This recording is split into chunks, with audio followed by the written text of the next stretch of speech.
First kiss to wedded bliss. I'm your host, Marcy Sullivan, Christian marriage coach, speaker, and author.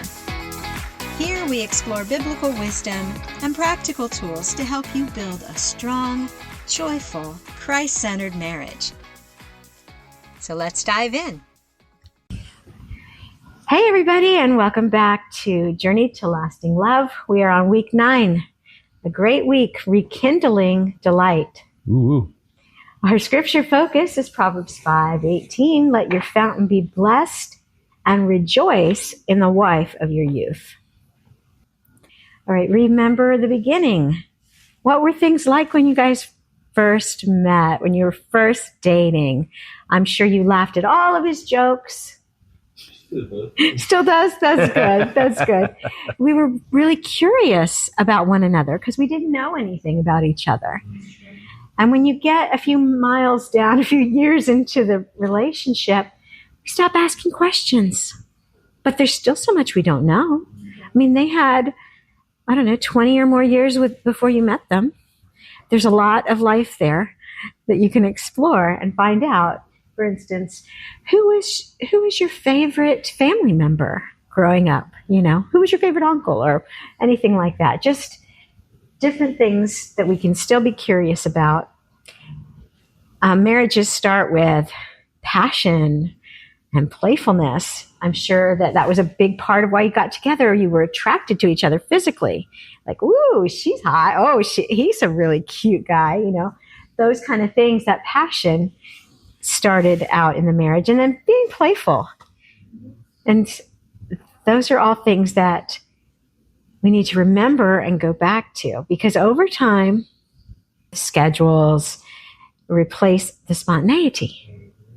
We can't just go and do this because we've got this, and this, and this that has to be done first.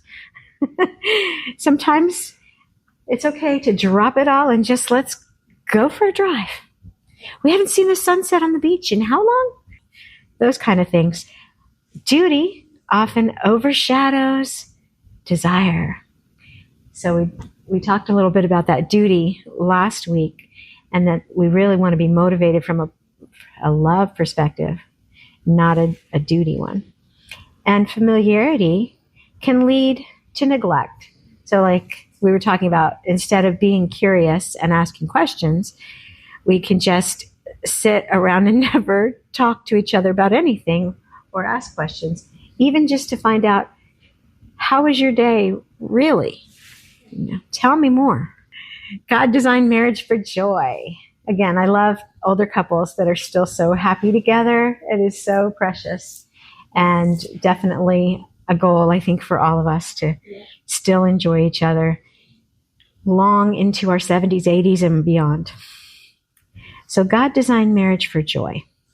Proverbs 3:18 tells us to rejoice in the wife of your youth. Marriage is meant to include companionship. In fact, in the book His Needs, Her Needs, companionship is one of the men's 5 top needs. What does companionship look like? It might be doing something that you both enjoy, like Toastmasters Club for us, or teaching together, or a hobby. I don't know, if you both like going bowling, or maybe you both enjoy just watching a certain sport on TV. Legos. Legos could be another hobby that you could do together. So marriage is meant to include companionship, big time. Pleasure. Yes, I don't think that love should feel like that ball and chain that people talk about. If you're married, you might as well make the most of it. You might as well enjoy your time together. Pleasure is a part of it, and shared delight. So again, finding those things that you both enjoy doing. Maybe it's a special restaurant that's for you too. That's our place. Maybe it's sharing a dance or something like that. I know I love dancing with Chris. So shared delight, and then rejoicing in a spiritual discipline. Yeah, as Christians, it's not just body, soul, but spirit. Spiritually, we want to be connected to each other. And the best way for that is really prayer. praying with each other, praying for each other, I think, and of course, going to church together, sharing things that the Lord's showing you, that really connects you on such a deeper level. In our season of life right now, this isn't something we've been doing, but to even do a devotional together. I guess in a way we are doing that because we're on a Bible reading plan, and we are all reading the same thing, but just we're not all reading it at the same time together. And it gives you a place where you can put comments so we can see what each other are thinking and saying about it. So that's on the You Bible app. To do this year, just the New Testament for the whole year. That way the reading is not overwhelming. We've done the whole Bible in a year before, but you've got big chunk, 5 chapters a day and stuff like that. We're just about wrapping that up. All right, delight is spiritual. And we kind of touched on that on the last slide. Delighting in your spouse honors your marriage covenant. Right? God wants you to enjoy the wife of your youth. So that is honoring your marriage covenant. It reflects God's joy in relationship. And we can see that a lot in the Song of Solomon, how delighted he is with the 2 lovers in the song. Delighting in your spouse strengthens emotional and physical connection. And joy in marriage is not shallow, it's sacred. So joy is different than happiness, really, isn't it? Because happiness is fleeting. But the Bible promises us a joy that the world cannot take away, a joy that comes from him. And I think joys, when shared, are doubled, they say, right? And then hardships that are shared are halved. It's such a wonderful thing to have that partner in life that shares your spiritual connection. And that's why the Bible tells us not to be unequally yoked with an unbeliever.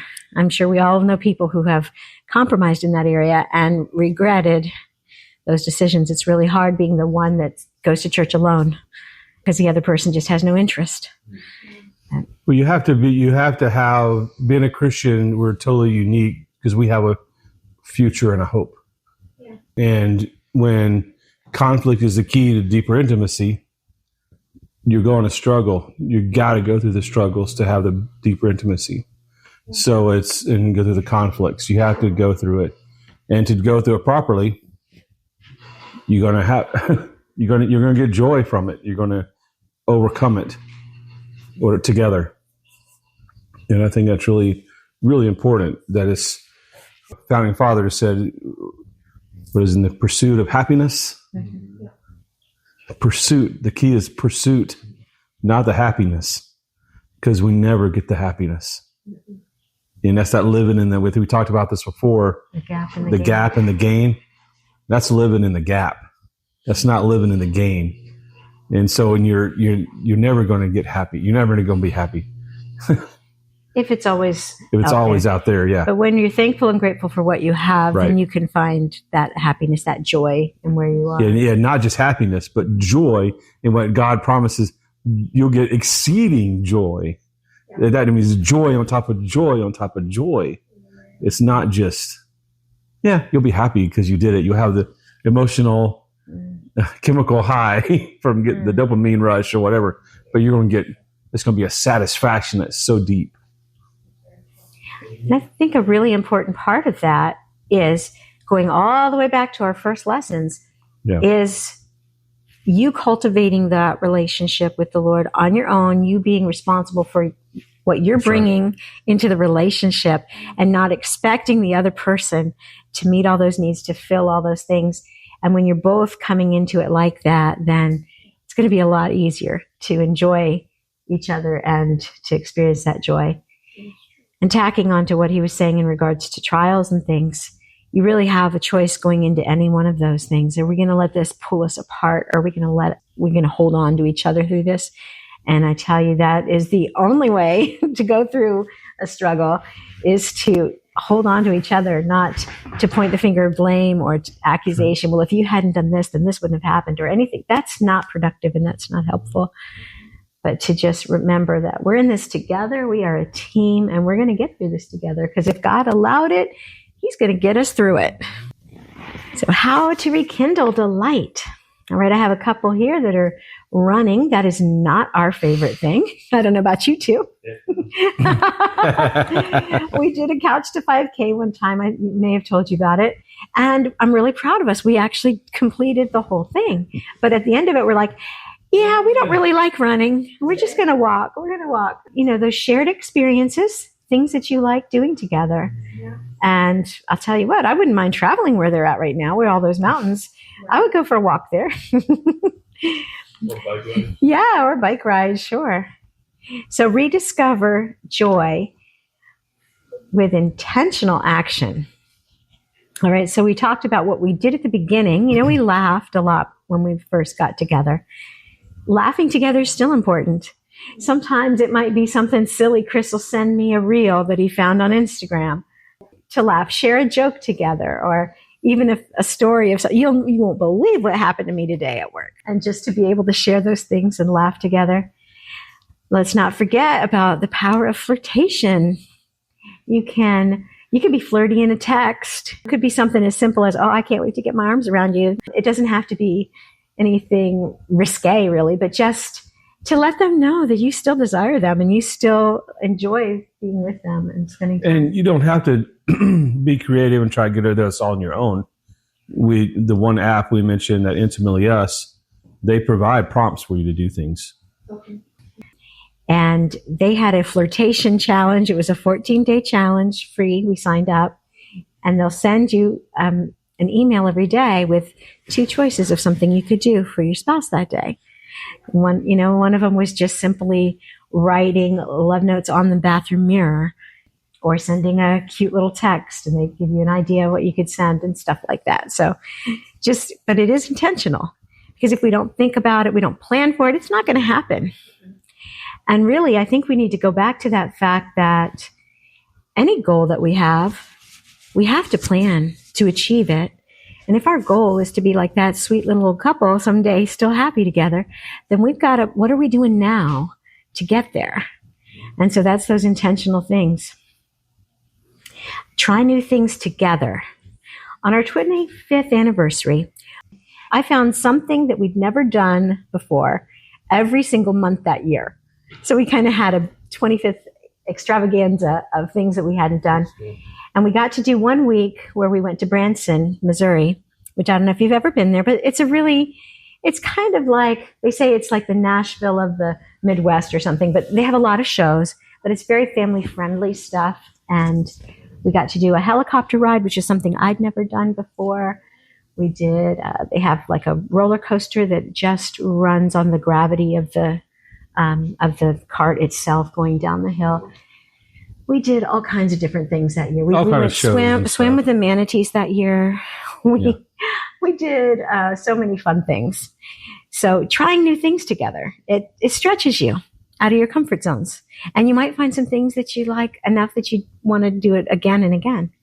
Any other thoughts on our trying new things? I was like, sometimes it's like, okay, I was like, well, do we have to do this? Yeah, we made a commitment to do it. So let's do it. It's just one time. Yeah, just this one time to do it. Let's just do it. Get it over with. Get it done. But it's not always bad. I'm just saying, it's just like, okay, yeah, we need to do this. You know? But the memories that we built that year doing those different things. So yeah, all those neat memories that you make, try new things together. It really keeps the newness in the relationship. That's why a lot of people like those slot machines, for instance, because they win just enough to keep them going on it. And it feeds that dopamine. And that's the same thing with trying new things. Novelty is a big thing in keeping things exciting and interesting. Yeah. So definitely try new things, go new places, even a new restaurant. Just do something different. Well, I think it was something to mention on this part too, and she mentioned about the Song of Solomon earlier, about that a lot of people that have been raised in church think about intimacy and things like that, and they'll think it's dirty and all this kind of stuff. They don't think about, well, if you read this in one aspect, a lot of people go, well, that was a poetic picture of Christ and the church. But if you look at it literally, what it says, it's a picture of a husband and wife that really love each other a lot. Right. And they show it explicitly. It's just very interesting. It just show how much God loves husbands and wives enjoying each other and how precious that is. Just think of what a different, I don't think we'd have all this trouble in our culture today as much with sexual problems if people didn't teach that correctly, in the church. Not that they didn't, but to exhibit it, show it properly. Not in an offensive way. That God created it. Way. It's a good thing when used within the boundaries that He designed for it, right? Yeah. So, of course, the devil's going to pervert anything. So I got to just qualify that. So go on dates without the kids, which is probably easy now that you guys have teenagers. Yeah. In the days when they were younger, it's harder to get out. But even to have a date like we were talking about last week, it doesn't have to even go outside, just as long as it's just the two of you being able to connect together without interruptions. Celebrate small wins. That is always so encouraging when we can look at what's going right, and then we realize, even to look back, like, how much have we accomplished this year? What is new and different about our lives now that in the past 5 years? Find those wins. And we can even, like at the end of the night, we had kind of a ritual where we were, what was your top 3 wins today? It's a good way to end the day and to set you up for success for the next days. What's going to be your things next, that you're going to accomplish. Yeah. Barriers to joy. Some of these barriers were in a former one as well. Busyness, that's always getting in the way, isn't it? Busyness and burnout. If we don't make those intentional choices to show love every day, we can get kind of tired and maybe even apathetic that, this is the way it is and I'm just going to have to deal with it. And that's so sad because it doesn't have to be that way. As long as you both keep pursuing each other. Unresolved conflict again, keep your conscience clear before God and man. Keep those records clear between each other, not let things build up, but to have a regular time where you can just talk about stuff and just say, hey, I'm having trouble with this, or can you help me with that? Just, we can't read each other's minds, so we need to talk about it. Yeah. Neglecting emotional or physical intimacy. So women tend to be emotional before they want to be physical. And men are actually the flip-flop of that. Once they're physical with you, then the emotional part of them opens up. We really need to work together on that. Realize that, first of all, men don't just ignore us all day, and then when we're in the bedroom, be really friendly. You got to put a few deposits in throughout the day. Call me, text me, do something. Don't ignore me all day. And then we need to be willing, because you know what? You don't have to be in the mood. You just have to be willing to be able to have the physical connection with your spouse. Taking each other for granted. So again, that's where gratefulness comes in all the time. I know you guys do a great job with that, noticing what the other one's doing and complimenting them on it. Keep that up, because that will build the joy in the relationship. So awareness is the first step to healing. So once you're aware of it, that's the first thing. Then you can start working on it once you know what you need to do. So here are the practical challenges we're giving you this week. Plan a surprise or fun outing. Try one or more. You can pick. Share your favorite memory of your spouse. Recreate a favorite date from your early days. Do something silly or lighthearted. Compliment each other daily. Delight grows where you make room for it. Thanks for joining me on From First Kiss to Wedded Bliss. If today's episode encouraged you, share it with a friend. And be sure to subscribe so you never miss an episode. For more resources and coaching to strengthen your marriage, visit marcysullivan.com. Until next time, keep Christ at the center and keep choosing love every day.